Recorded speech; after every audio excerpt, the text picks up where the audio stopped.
Hello, welcome to this British Museum event. My name is Wen Yuanxin. I am the project curator for the exhibition China's Hidden Century, which is currently on display in room 30. Today, I'm delighted to be joined by award-winning food writer and cook Fuchsia Dunlop to explore Chinese culinary culture from its mythical and historical origins throughout the 19th century and up to the present day. As we go along, please do put your questions in the Q&A box, and we will try to answer as many of them as we can at the end of our conversation. In her new book, Invitation to a Banquet, Fuchsia argues that Chinese cuisine is one of the world's most popular culinary traditions and yet remains one of the most poorly understood and underappreciated. So, what makes Chinese food Chinese, and how can we appreciate it more deeply? We are going to discuss the story of Chinese food, or perhaps we should say some stories of some Chinese food, given the enormous and diverse nature of our subject. This event not only complements the museum's current exhibition, but also relates to Fuchsia's latest book, Invitation to a Banquet, the story of Chinese food. So I am now passing the floor to Fuchsia. Let's start feasting. Thanks, Fuchsia. Hello, everybody. Thanks for joining this webinar. So yes, I'll be talking a bit about my new book, Invitation to a Banquet, but I think I'll just start by just saying a few words about how I got into this strange position of being an Englishwoman writing about Chinese food. Some of you may know already, but I've always been incredibly interested in eating and cooking. And when I was a small child, I remember telling a teacher that I wanted to be a chef when I grew up. I went to university and studied English literature, but later on, I went to study in China. I got a British Council scholarship, and I chose to go to Sichuan province, to Chengdu, to Sichuan University, partly because I'd been there the previous year and eaten the most wonderful food, and I knew that it would be a really interesting place to live and eat. So I went to Sichuan University and very quickly was completely seduced by the local cuisine, which was unlike the Chinese food that I'd known growing up in Britain. It was so fresh, so exciting. And as a keen cook, I started learning about the food informally by asking the owners of local restaurants if I could go into the kitchen and study. I was just curious to learn how to cook. And after basically, I gradually abandoned my official studies and spent most of my time learning Chinese and exploring the food culture of Chengdu. After I'd finished at the university, so while I was at the university with a German friend, I took some private cooking classes at this famous local cooking school, the Sichuan Higher Institute of Cuisine. And these became the highlight of my week. And I began to sort of unpick some of the grammar of Sichuan cooking, learning about the basic ingredients and the basic processes, and learning how to make some of these fantastically delicious dishes that I was eating every day in little restaurants near the university, like hui guo rou, twice cooked pork, yu xiang qiezi, fish fragrant aubergine or eggplant, and so on. Anyway, so after I'd finished at the university, I went back to the cooking school really just to say hello to my teachers, and they told me that there was a professional chef's training course just starting, and would I like to join in?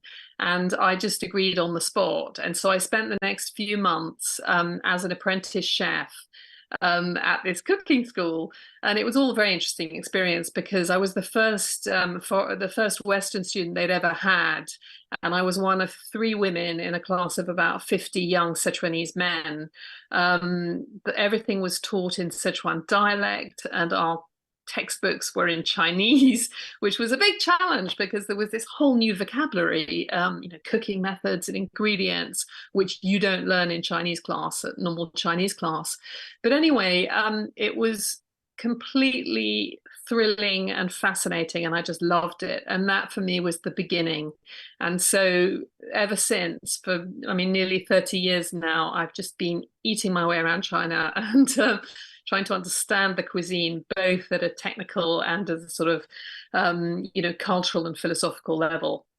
And as some of you may know, I mean, I've written, I think I think it's my seventh book. So they've mainly been cookbooks, but I wrote a memoir called Shark's Fin and Sichuan Pepper, which was about, my time as a sort of student, the early years of being a student of Chinese cuisine and what it was like. And that book was actually translated into Chinese, which was very surprising for me and rather wonderful.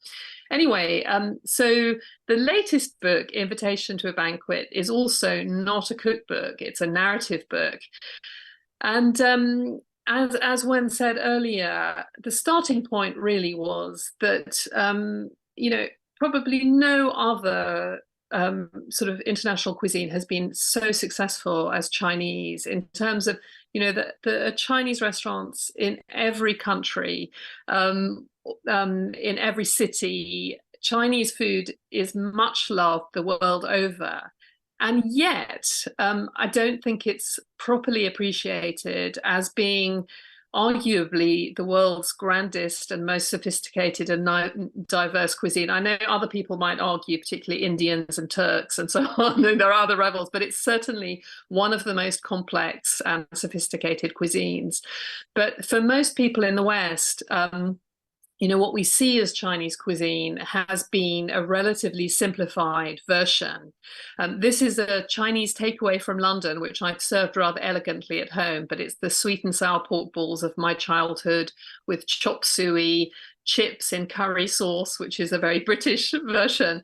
But this style of Chinese food really came from America in the 19th century, and it was developed by immigrants who were trying to make a living. They almost all came from the Cantonese south of China, one particular region. Many of them actually came from just 3 counties within the Cantonese south. And when they came to America during the gold rush, the early immigrants, and afterwards, they were faced with, racial discrimination, the Chinese exclusion laws later in the 19th century. And many of them were pushed into catering for want of other options. Most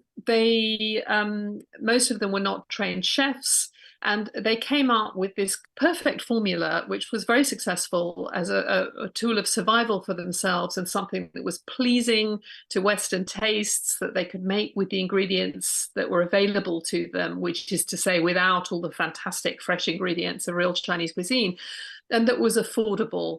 And many Chinese immigrants in America found themselves opening Chinese takeaways, Chinese restaurants in otherwise white communities. They weren't cooking for Chinese people, apart from in the Chinatowns, of course. And so it was this kind of simplified version of Chinese food, which became very popular. And although obviously this is changing now, in the last sort of few decades, we've got Chinese people from all over China moving abroad to study, to live, to work. And that's created a new demand for really authentic Chinese food, for Chinese food according to Chinese tastes and not adapted for Westerners.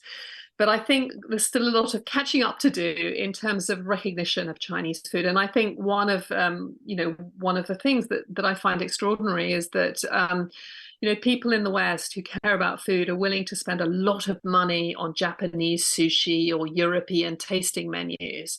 But Chinese food is seen, as middle of the road or cheap. It hasn't got that status. And this is completely crazy because, all countries with a really elite banqueting tradition, China is one of them.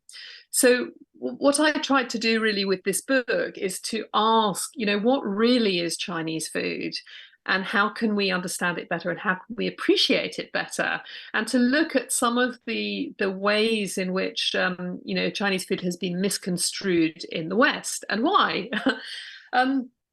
And the first thing to say is that China is a really gastronomic culture. Food is at the heart of Chinese culture, and it has been really since the beginnings of Chinese civilization. When I was at the cooking school, on the first page of our textbook, there was a description of the discovery of fire and cooking, and a sort of description of the way that this enabled our savage ancestors to leave behind the era of Ru Mao Yin Xue, which means drinking blood and eating feathers, i.e. eating raw food, to eat cooked food, which was healthy and civilized and stopped people getting sick. And the Chinese have always seen themselves really as a cooking civilization. In the past, the barbarians who lived around the periphery of China were seen as people who ate raw food. The ones who were really uncivilized were known as Sheng, raw barbarians, and the ones who were more amenable were referred to as Shu, which means cooked.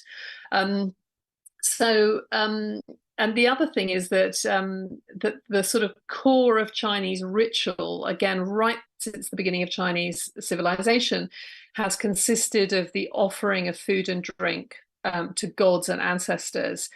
This picture here is when I spent New Year with my friend's family in rural Hunan province in I think it was about 2003.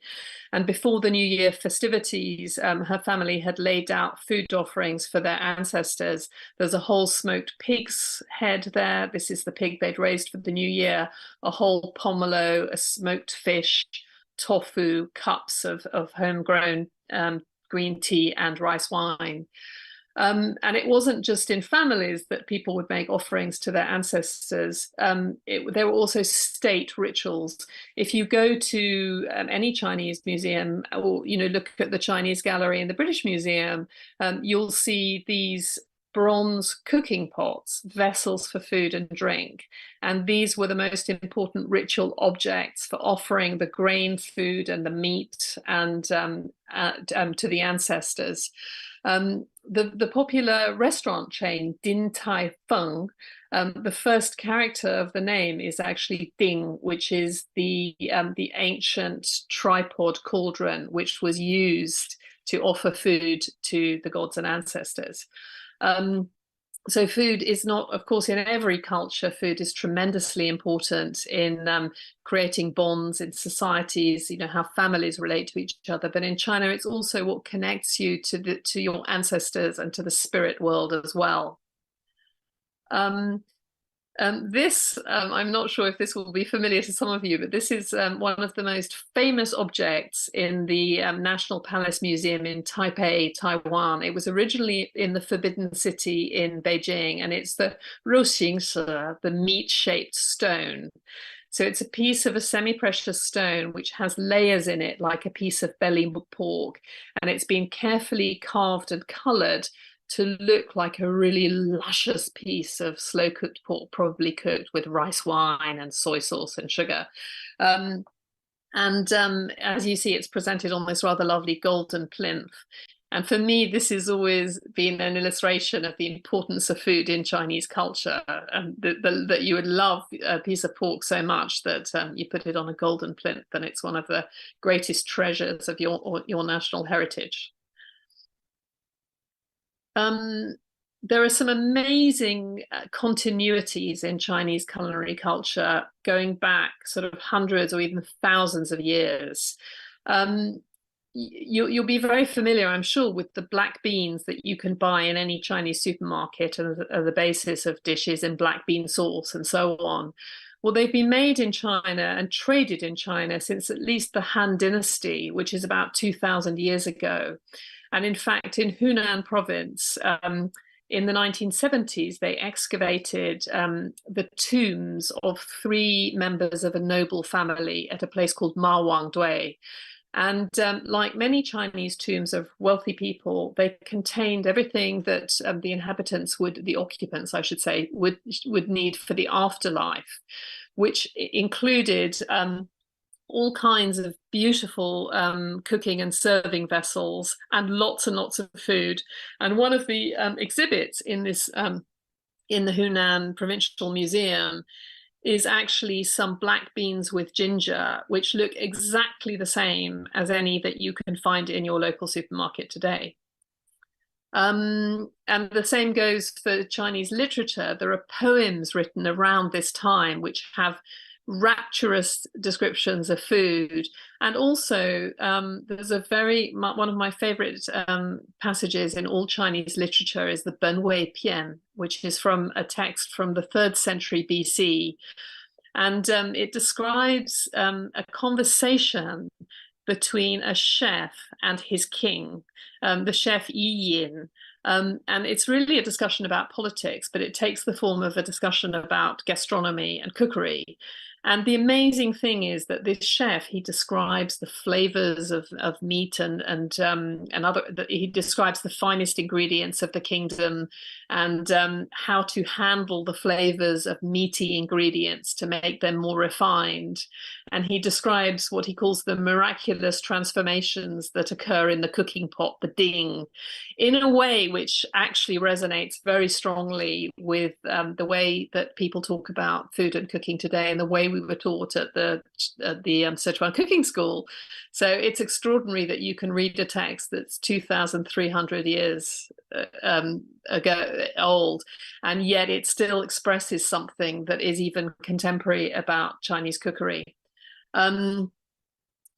Another thing that is absolutely typical of Chinese cooking, right from the Han Dynasty about 2,000 years ago to the Chinese meal you can go and have in your local restaurant today, is that in general, Chinese food is cut into small pieces. Now, of course, when you're eating with chopsticks, food has to be cut into small chopstickable pieces, or it has to be soft enough to be able to tear apart with your chopsticks. In China, knives have been banished to the kitchen for more than 2,000 years. You don't have cutting happening at the table. The philosopher Mengzi, one of the sort of people who came after Confucius, famously said that the gentleman stays away from the kitchen. The kitchen was where all the violence of knives and roasting with forks happened. The table was a sort of a more refined place where you would eat food cut into small pieces. Even before the modern stir fry, long before the modern stir fry, the ultimate dish that people had with their rice or millet, with their cereal grains, was called a gung. It was a kind of soupy stew in which food was cut into small pieces and floating around in a liquid. And of course, chopsticks were particularly suitable for fishing bits of food out of your pot of soup. And it's very interesting how the art of cutting and the habit of using chopsticks have evolved together. But by the Han Dynasty, about 2,000 years ago, this habit was already settling into Chinese culture, that food was cut up into small pieces. So the art of cutting is absolutely fundamental to Chinese cooking.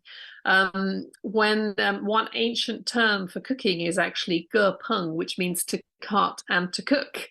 When I was a student at the cooking school, we learned many different ways of cutting ingredients, and we learned the different names for all the different shapes. So you would have, for example, in this picture, you can see it's a dish of bamboo shoot and little strips of ham and green soybeans.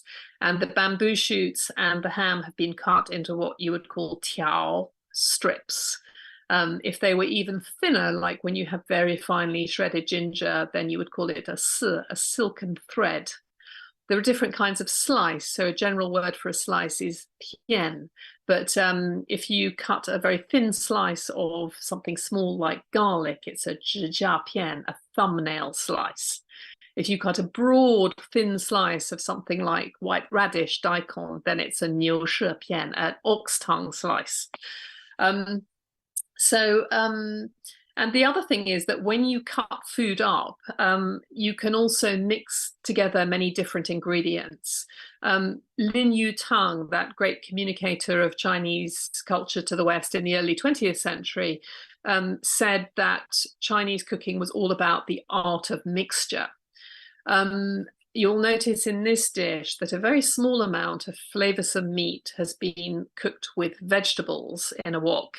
And that is very typical of Chinese cooking, because until recently, the Chinese traditional diet consisted mainly of vegetables with small amounts of meat, except at festivals when there would be a lot of meat to celebrate. And this is one of the reasons that I think that the rest of us, as we try and think of ways to eat more sustainably at a time when we have to eat less meat and fish for environmental reasons, that traditional Chinese cooking could be a real model and an inspiration for finding ways of eating less meat, but not sacrificing any pleasure, because the Chinese are brilliant at using small amounts of meat and fish to make vegetable dishes that are utterly delicious.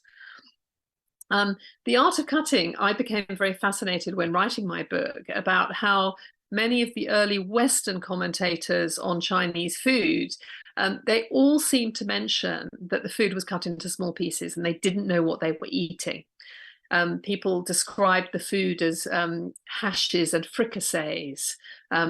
They mentioned often that that the food. There was one French naval captain who went to a dinner in Guangzhou in the 1830s, and he said that everything was cut into very small pieces. And I just became very interested with how this has perhaps played into Western fears and anxieties about Chinese food, and this stereotype that you don't know what it is you're eating. This sort of racist idea that Chinese cooks would try and pass off scary ingredients like snakes for something that you would expect like chicken.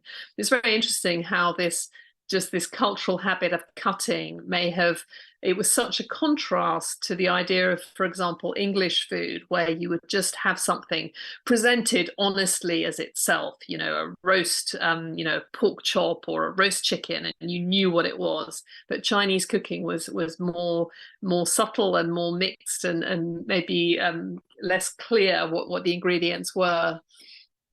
And I should say also that, with learning to cook in China, one of the most extraordinary things is that almost all the cutting in a Chinese kitchen is done with one knife, the cai dao, the Chinese cleaver, which is not a chopping knife for cutting through bones, but is a much lighter and more delicate knife. I've just been guest chefing in Norway last weekend, and I went with a Chinese chef friend. And it was really funny because the other chefs there were used to traveling with great rolls of different shaped knives, like a French set of knives. And the two of us had just bought one knife each to do all the cooking for this weekend. And just to show you, the art of cooking can become quite extraordinarily elevated. This is a famous dish from Yangzhou, which is known in China. It's in the Jiangnan region, not far from Shanghai, which is known for its beautiful cutting and its knives. This is wensi doufu geng. It's a soup with strands of hand-cut tofu, which are as thin as hairs, and that's all cut by hand. Quite amazing art. This is a picture of a wonderful dim sum restaurant in Hong Kong at breakfast time. And I put this picture in because it's a reminder of the importance of steaming in Chinese cooking. I think nowadays when people think of Chinese food, they think of a fast stir fry in a wok. But that's a much more recent cooking method. Steaming goes back to the Neolithic age in China. Pottery steamers have been found at Stone Age sites in northern and southern China, and steaming really is, you can argue, is more archetypically Chinese than any other cooking method, because it has such ancient roots. In the beginning, the Chinese, for example, in the Neolithic age, they steamed their millets, their rice, their cereal grains. But nowadays in China, you can steam anything. You can steam a soup in a pot. You can steam a whole chicken. You can steam dumplings. You can steam dishes full of food. So it's a very a very flexible and economical cooking method that is really underappreciated in the West. And it is one of many different cooking methods. When I was at cooking school in Sichuan, we learned 56 different cooking methods. There's a whole vocabulary of different words. And you can tell a lot about the priorities of culture from its vocabulary. In English, we take almost all our cooking words from French, because France is a really sophisticated cooking culture and we didn't have these words. So everything from chef, menu, restaurant to hollandaise, fricassee, these are all French words. China similarly has a hugely complex and discriminating vocabulary of cooking, much of it almost untranslatable into the West. And it's worth remembering, I think there are lots of comparisons between the seriousness with which the French and the Chinese take cooking, but France is about the size of a Chinese province. China is really huge.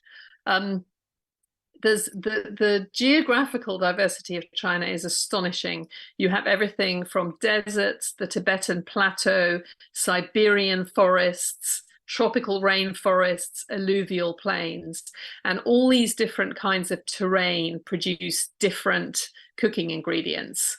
In the imperial time, the finest produce from all over China was sent to the imperial court, and people in China still know where the best of everything comes from.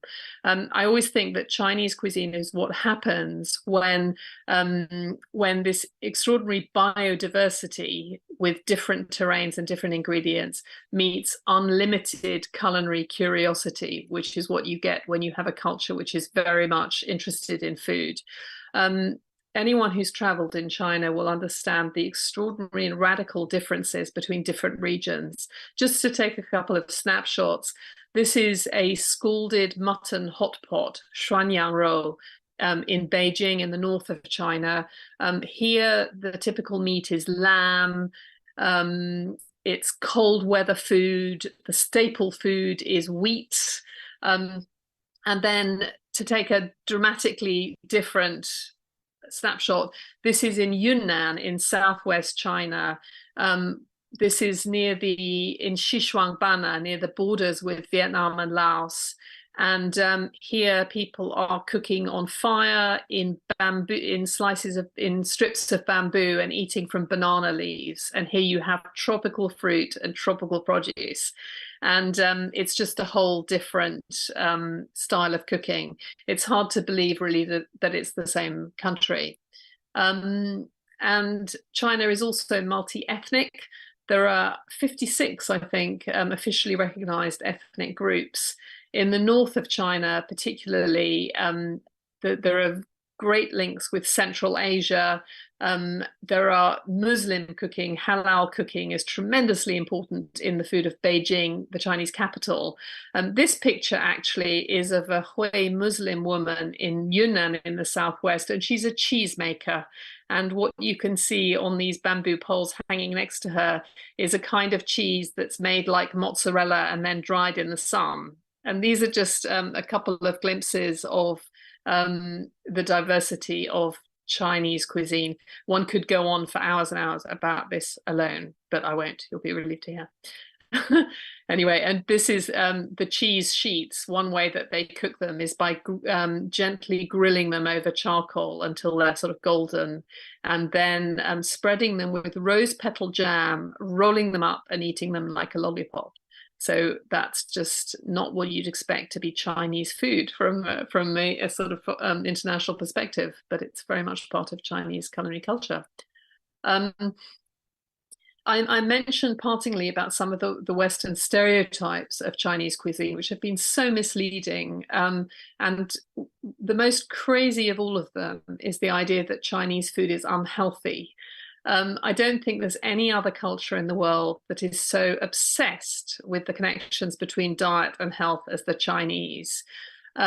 This has been the case for more than 2,000 years. The earliest Chinese written recipes were actually prescriptions for tonic foods, which were found in the same tombs that I mentioned that the black beans were found at Mawangdui in Hunan province. Chinese people still, particularly the elder generation, talk constantly about the how the food that they're eating will affect their health. They adapt diets depending on how they're feeling, on the seasons, on the weather.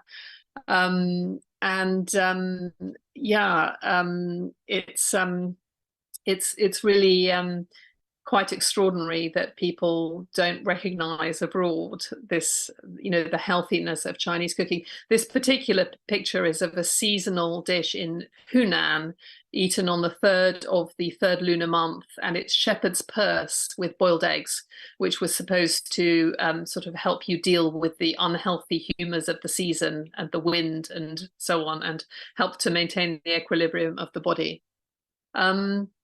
The other stereotype of Chinese food is that, you don't go to Chinese restaurants for fine ingredients. It's Californians and French who really care about their ingredients.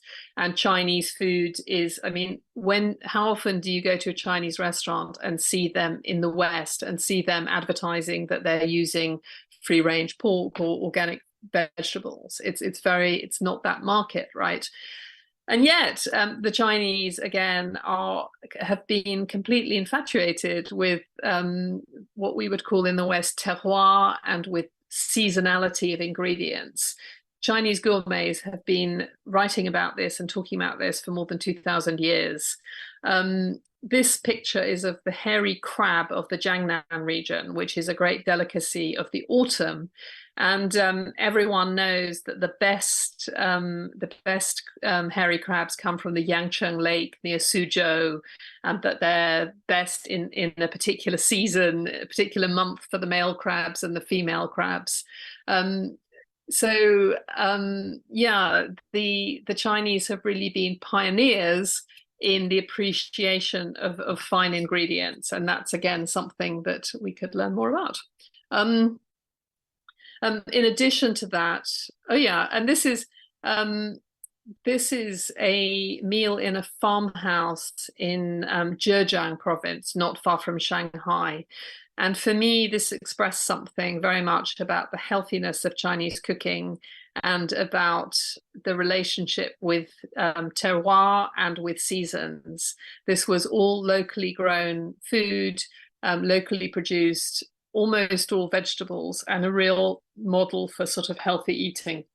And I find it very surprising that in the West, people go on and on about the Mediterranean diet, and that we rarely seem to consider the possibility that Chinese traditional eating could offer many of the same benefits.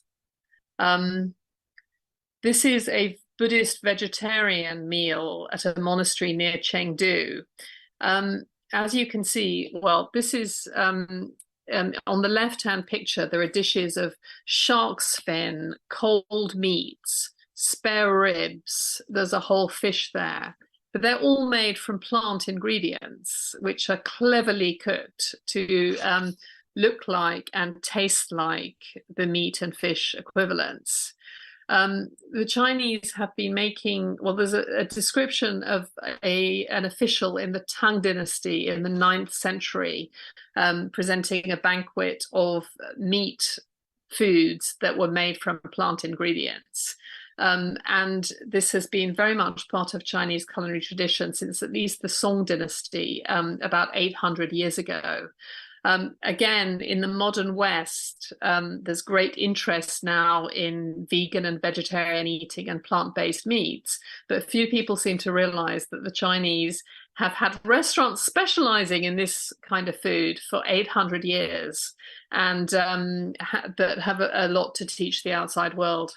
Incidentally, also, the Chinese of the Song Dynasty capitals, again in the 12th and 13th centuries, had a lively restaurant scene hundreds of years before Paris. Now, duck tongues. Another stereotype of Chinese food is this idea that the Chinese eat everything. Now, it's certainly true from one point of view that the Chinese probably eat a greater range of ingredients and parts of ingredients than any other people. But it's always been seen so negatively in the West. People often think that the Chinese eat duck's tongues and chicken's feet because it was a poverty cooking tradition, that it was a kind of desperation. You'd eat anything because you didn't have enough food to eat. It's certainly true that in China, as in any agrarian society, if you kill a pig and you're a poor farmer, you're going to make the most of it and eat as many parts as possible. China also has a tradition of manuals of famine foods, of lists of wild plants that could be eaten when times were hard. But at the same time, you find esoteric ingredients and parts of ingredients at the highest echelons of Chinese gastronomy. For example, deer tendons, which I think you mentioned when as being in the exhibition, dried deer tendons, the exhibition at the British Museum. Ingredients like that and duck's webbed feet were delicacies at the very highest tables in the land. The reason that the Chinese eat so many interesting and exotic ingredients is partly because of, you know, an adventurous spirit when it comes to going after culinary thrills. The idea that if you have the, for example, a duck only has one tongue. It's a tiny little prized morsel. You can imagine in the days before refrigeration, if your table had a dish of duck tongues, what it would symbolize. Everyone else would have the ordinary meat, but you had the precious morsels of which there were so few. So there's a psychological thrill from having something that is very rare and precious, and also a delight in the textures of foods, which is something that is missing really, or very underappreciated in Western gastronomy. This, by the way, is a picture of webbed, I think that was goose feet at a very expensive restaurant in Hangzhou. And this is a mock-up of a famous 18th century so-called Manhan banquet. And one of the dishes here was a bear's paw surrounded by the tongues of crucian carps, tiny little fish tongues. Again, an example of an incredibly high-level privileged dish of small animal parts. This is a dish, there's a chapter in my book that is centered around this dish, which is one of the most extraordinary things I've ever been offered to eat in China in 30 years. So this dish was given to me and my table at the Dragonwell Manor restaurant in Hangzhou. And the little white pieces you can see in the soup are the cheeks of 200 little fish, 400 fish cheeks in a single bowl of soup. And just the honor of being given this dish to try and what it symbolized, the privilege, was something that I will never forget.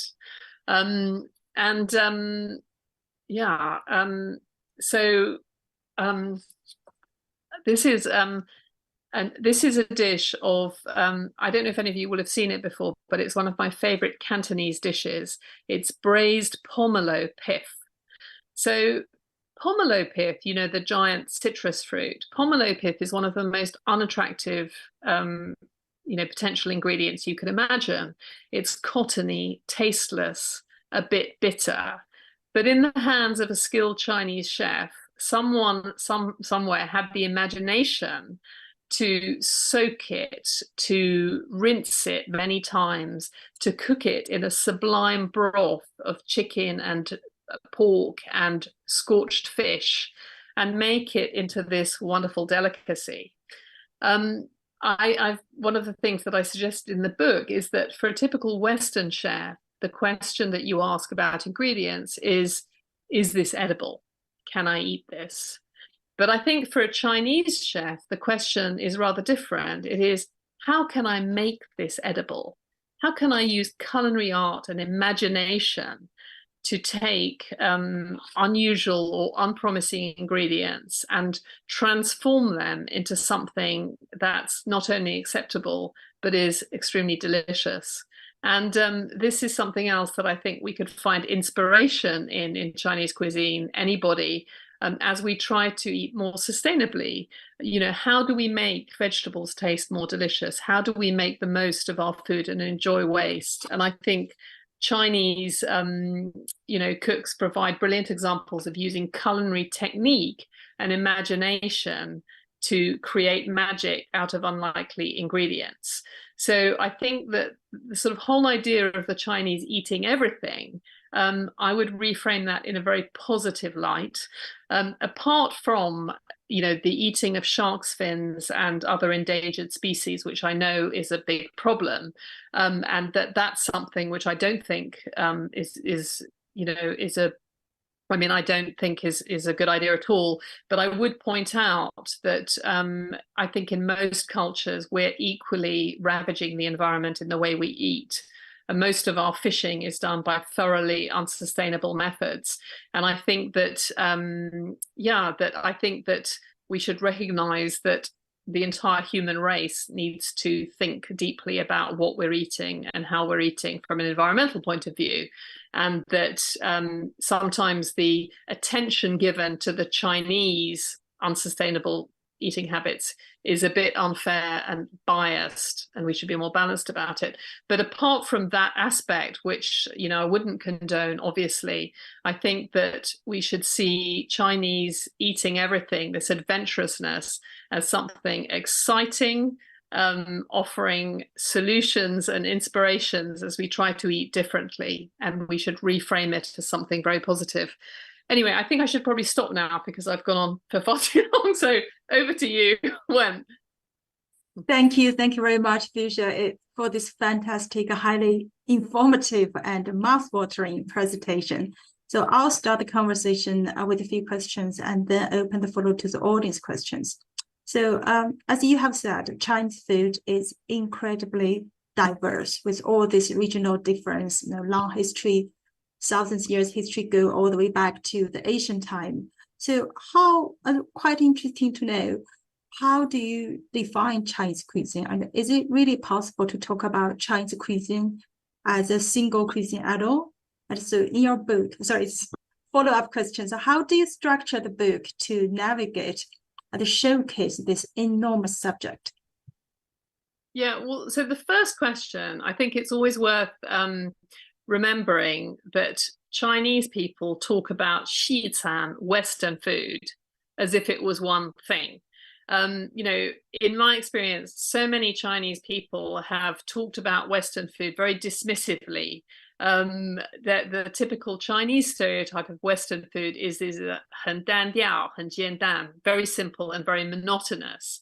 Now, of course, from a Western point of view, that's completely ludicrous that you would lump in the whole of Western cuisine, from Norway to Sicily, and make generalizations about it.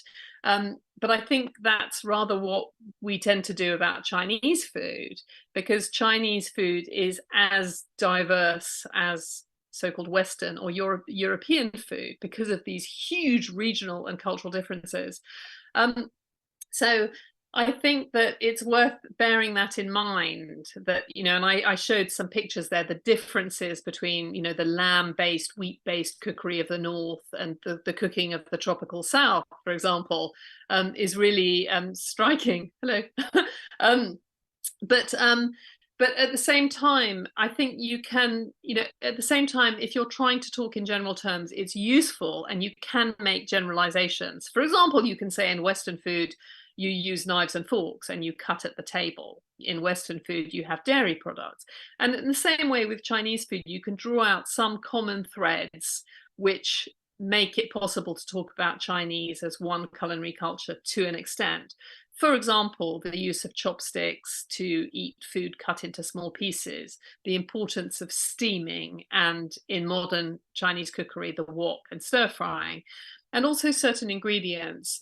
For example, the soybean has been so important in China, for 2,000 years as a fermented product. And then later, a few centuries later, with the invention of tofu, which may be related actually to cheese making, which is a whole interesting question. But tofu as a source of protein. And so you can look at the importance of tofu as a protein food in Chinese culture, and also fermented soybean, both as a source of nutrition and as a source of these incredible umami flavors, which make eating a diet dominated by vegetables extremely delicious and palatable. And that's a real point of difference between Chinese cuisine and Western cooking, the use of fermented legumes in this way. So I think you can talk usefully about, you can draw out some things, but it's always worth remembering that you're talking about a cuisine that's, it's the cuisine of a country that's more like a continent than a European country. It is huge. Oh, and about the book. So yeah, I mean, I suppose that it's impossible to even contemplate writing a comprehensive book about Chinese cuisine or culinary culture because it's so huge and diverse, and you could go down a rabbit hole, all over the place. You could write entire books about the food of individual provinces and cities.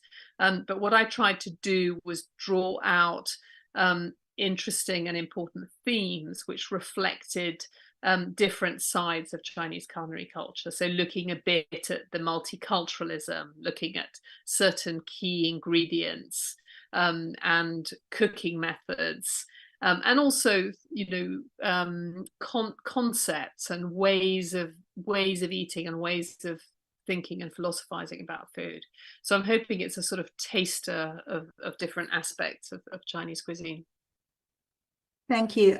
It's very interesting you mentioned this stereotype, Chinese stereotype related to Western food. And also the other way around. I mean, although, as you mentioned, the Chinese cuisine was introduced to Western country back to 19th century, but still there's a stereotype associated with Chinese food in Western worlds. So what do you think why do you think it took so long for the Western world to recognize the complexity and also the sophistication of Chinese cuisine?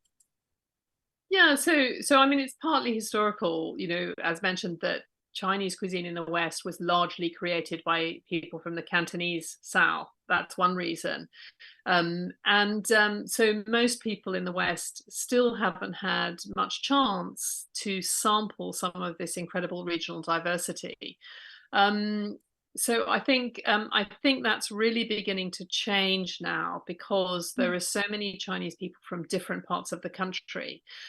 Also, of course, China had a very turbulent 20th century. It was closed to the outside world. There were wars and revolution, cultural revolution.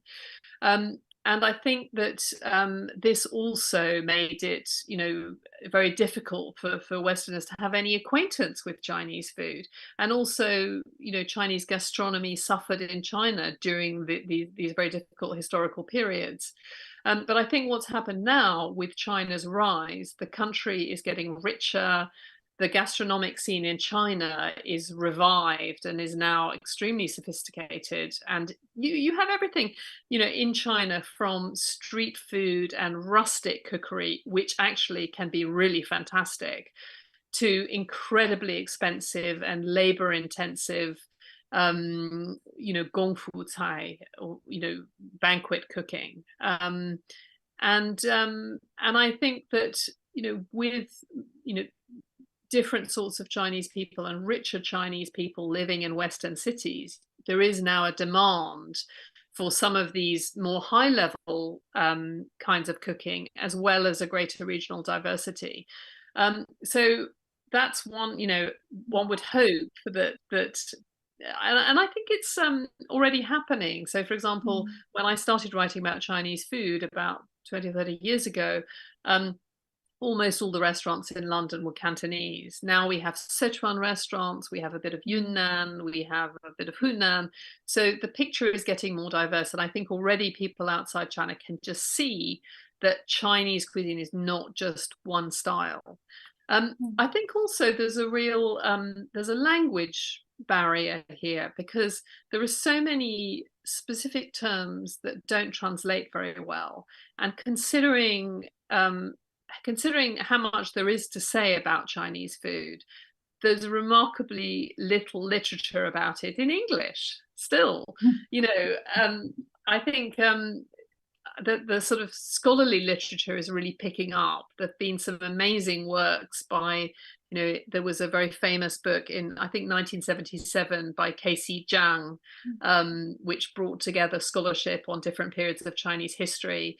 Françoise Sabin is an amazing French scholar who's written just marvelous work about Chinese food in French. And I think that, scholarly study of Chinese food is taking off. And we're beginning to see a few more regional cookbooks, but still there are whole areas of Chinese gastronomy which are just simply unrepresented outside the country. And you can't read about them, you can't taste them unless you actually go to the place in China. Yes, thank you. Can I ask the last question, and then I'm gonna open the floor to the audience. So I know you have spent many years in China, traveling, doing research, learning. So is there any memorable experience you can share with us, as a non-Chinese learning cook in China? This must be a very different, different experience. Yeah, well, I think the whole thing has been and continues to be an amazing adventure, and I've met so many extraordinary people. And I suppose, one thing that is quite interesting is that the chef scene in China is, on the whole, very dominated by men. So I've always been this sort of anomaly, being, spending a lot of time in China, being not only the only English speaker, but also the only woman surrounded by all these male chefs. But it's been particularly memorable to me meeting outstanding women chefs. One in particular, I know you're from Shandong, but when I went to Jinan, the Shandong capital, I think in the winter of 2019, I met this remarkable woman chef in her 70s, Wang Xinglan, who was one of the top chefs in the province. And she started as a teenager, and she did this really tough apprenticeship. And now in her 70s, she is revered she has, I think, hundreds now of apprentices, and they're all men. And so she's just this woman, like Queen Elizabeth I in England, at the top of the culinary hierarchy. And meeting her for me was just, she's a brilliant woman. She's been through a lot. She's so knowledgeable and skilled, and she's also very kind and absolutely hilarious. So that would be one of my top experiences of the last few years. Oh, thank you. Thanks for sharing. Okay, let's look at the Q&A box. We've got a lot of interesting questions here. So the first question is there a broad and simple way to describe the major differences between Chinese cooking and that of Japan and Korea, and these three countries? What's difference in terms of cooking techniques and food ingredients? Well, so I should say I'm just no kind of expert at all on Japanese or Korean food, so I'm not really qualified to say. But one thing that's really interesting about Japanese food is that, some of the core ingredients and techniques came from China originally. So things like tofu and soy sauce. And for me, visiting Japan, it's been really fascinating to see the different ways that the cuisines evolved. So I think there are some that are very some ingredients and some cooking methods that are very similar between China and Japan, but in Japan you have a lot more raw food, raw fish particularly, of course, whereas in China that ancient idea that China is a cooking culture is still lingers a bit. And quite a few Chinese friends of mine have remarked that Japanese food is too raw, and they couldn't really handle it for that reason. But at the same time, in Japan, you get some sort of very ancient sort of things that have stayed in Japan and disappeared in China. Like I mentioned earlier, that very old term for cooking, ge peng, to cut and to cook, I noticed was emblazoned on restaurants in Japan. So they still use these Chinese characters, although they've disappeared in China. Oh, of course, chopsticks, of course. Yeah. Soy sauce. Yes, here's a question. Can you share any examples of contemporary Chinese ingredients that are relatively new imports to cuisine? Yeah, well, I mean, I think one of the really interesting things, I mean, what makes a great cuisine, I Mm, think, is almost always a combination of having its own character and also being receptive to foreign influences and being innovative. So in China, you have these very ancient, unchanging, ingredients like the black beans in black bean sauce, for example, 2,000 years. But China has also always been influenced by ingredients coming from outside. So in the Han Dynasty, about 2,000 years ago, there was a whole influx of ingredients from Western Asia, including black pepper, which is still called hujiao, Western mm, barbarian pepper in Chinese, because that's where it came from 2,000 years ago. Um, and also in that period, the Chinese learned how to use millstones to grind flour, and that is how they were able to make noodles and dumplings. And that happened, something that began to happen about 2,000 years ago. Um, Much later, in the Ming Dynasty, sort of from the 16th century onwards, you had these new ingredients from the Americas, like the chili. I mean, now it's impossible to imagine Sichuan cuisine without the chili, without the mala flavor. But actually, while Sichuan pepper is a native ancient spice that has been grown in China, since the beginning, the chili has only been around in Sichuan for a few hundred years, and the sort of mala character is something relatively recent. So anyway, talking about really recent ingredients, one that stands out is okra, which in the 1990s, when I was studying in Sichuan, that was unheard of. And now it's a very popular ingredient. Many trendy restaurants will have, okra dishes. It can be delicious stir fried with black beans and chili. And also, interestingly, a lot of Westerners don't like okra because of the slimy mouthfeel texture. But in China, sometimes okra is simply steamed and served with a sauce, and then you get the full slime factor. And that's another illustration of how Chinese people really appreciate a much greater range of textures than Westerners. yeah, thank you. But this is the last question. Do you see any fusion cuisine of the cuisines of different regions? Are they interact, influence each other, or have the regional cuisine largely remained like distinct from one another? Well, I think that it's a constant churn of influences. As I mentioned, a lot of things came into the northwest of China from the Han Dynasty and throughout the period of the Silk Road, really. And so you see northern Chinese cooking is really a fusion of Chinese and Central Asian influences. So in the north of China, you have things like you have dishes like kebabs and flatbreads, which have a lot in common with food traditions all the way across Central Asia to the Mediterranean. But you also have all these noodles, which are very quintessentially Chinese.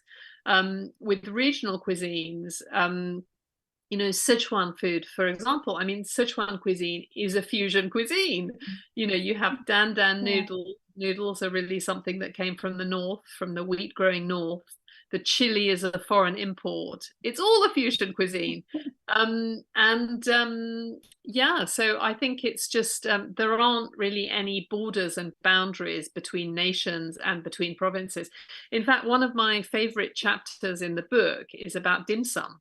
And there's a very interesting, you can actually see the history of dim sum in certain snacks, like, for example, the xiaolong bao, the soup dumpling, which is so popular internationally now.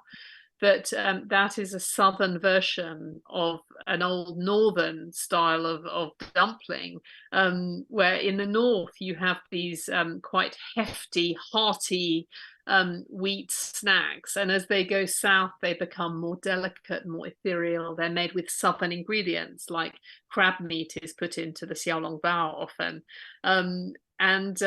Yeah, so I think China has always had, ever since you had a Chinese empire, you had trade routes, you had ingredients being sent to the imperial court. So it's all fusion cooking, and it's all changing all the time. Thank you. Okay, thank you for all the questions and the comments, and a big thank you to Fuchsia for generously sharing her expertise and passion for Chinese food. So maybe it's time for us to pick up a restaurant, starting our own journey to explore Chinese food. So I think this is the end of the event. It is goodbye from London. Bye. Thank you. Thank you.